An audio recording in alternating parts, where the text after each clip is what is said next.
it was all business with him.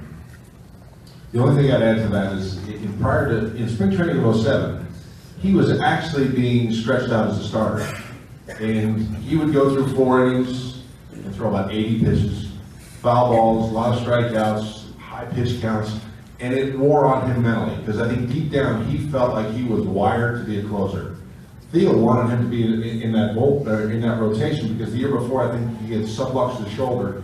It felt like, as a member of the rotation, you're getting regular rest, probably better off from a health standpoint long term. And it was about maybe 2/3 of the way through the game schedule in spring training where the decision was made to put him back in the bullpen. And it was like his world just came together. It was a huge relief for him. He felt like the starting role was something that he wasn't going to be able to handle, and it made the rest of our pitching staff just fall in line, and he was much more at ease finishing games out. Yeah, I remember that talk with him as this was going on to make that trade. We had nobody to close either. And when he realized that, and throughout all their discussions of what's best for his health, this, that, and the other, he's like, no, I want to close, and becomes one of the dominant closers from there on. Thank you, guys. Appreciate it. Next question. Hi, my name's Courtney. My question is for Jason Veritek. What is it like to still be with the Red Sox organization? And I actually have one comment before that. You actually announced your retirement on my birthday. So in lieu of going to dinner with my husband, I actually stayed home, sat in front of the TV and cried. But it's okay, I forgive you. But I'd just like to say, thank you to you and Tim for everything you did for the team. And again, what is it like to still be with the Red Sox as an organization? I love it. I'm very fortunate. And Tim also is with the organization. We have a little different entities with what we do. I have more of a face for radio. He has a face for TV. But I enjoy it. I'm lucky. My pitching coach became manager. I have a lot of leeway to be able to help. I'm on the field at times, on a coaching aspect, giving guys rest, throwing BP for different people, getting to see that perspective. The mentorship as a former player, that's kind of what I'm loving doing. I have some office obligations that, you learn different entities of how the game is run and how they do things management-wise. But still, ultimately, I'm very gracious to have John as manager and be able to do that and help support where I can. And if that means just an extra day, extra arm in BP, that's great for that week. Or if it's an extra eye on, Christian Vasquez or somebody, and can work with Dana who deals with them every day. And when the calendar turns, Jason will remember, this is the day I retired, and yes, that was also Courtney's birthday. Sir, come on up. So 2 outs away from a World Series ring, James Carroll gets a blast to left field. Kobe's incredible catch, kind of runs through that moment in time. Say the question again. I didn't understand the first part of it. So it was like, I remember, it was power ball on the mound, 2 outs away from a World Series ring.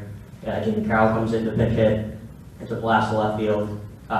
Kobe makes an incredible catch. Kind of runs through that moment in time, like jumping up and down. Yeah, it was amazing that just watching the whole end of the game unfold. Obviously, Jacoby makes an incredible catch. Watching him go the route that he took for that ball, I didn't think he could get there. And he ends up catching it, and then Pap strikes out. I forgot who it was. My memory's really bad. Smith to win it. And then we all jump on the field and pile on each other. But Alex Cora and I were sitting on the bench, and when we won, I jumped the rail.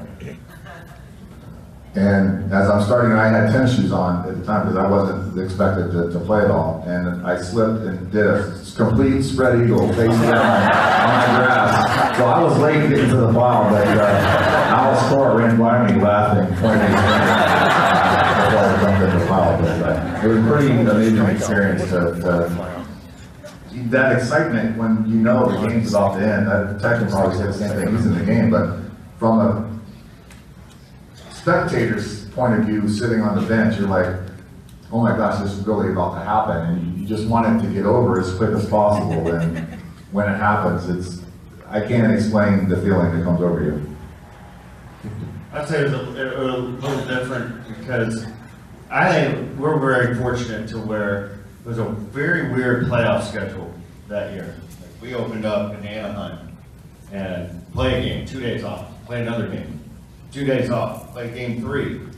And there was a lot of gap in our game, so much timing and stuff. So Colorado sweeps right through the National League series, championship series. They would play the game in 6-7 days. Granted, we still, once ours ended, we had to wait 3 or 4 days to play, but they were over a full week. And so part of their game timing. So getting that last out was a lot different than getting the last out in 04. 04, we stayed dominant, like we just kept that foot on the accelerator, nobody caught up in our rearview mirror.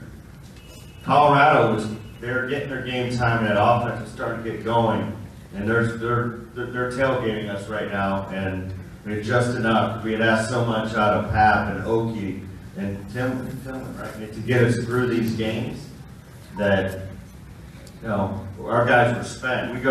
They win game 4, it's gonna take us 2-3 days to recover in that tank, so we've kind of expended everything, so it was good time.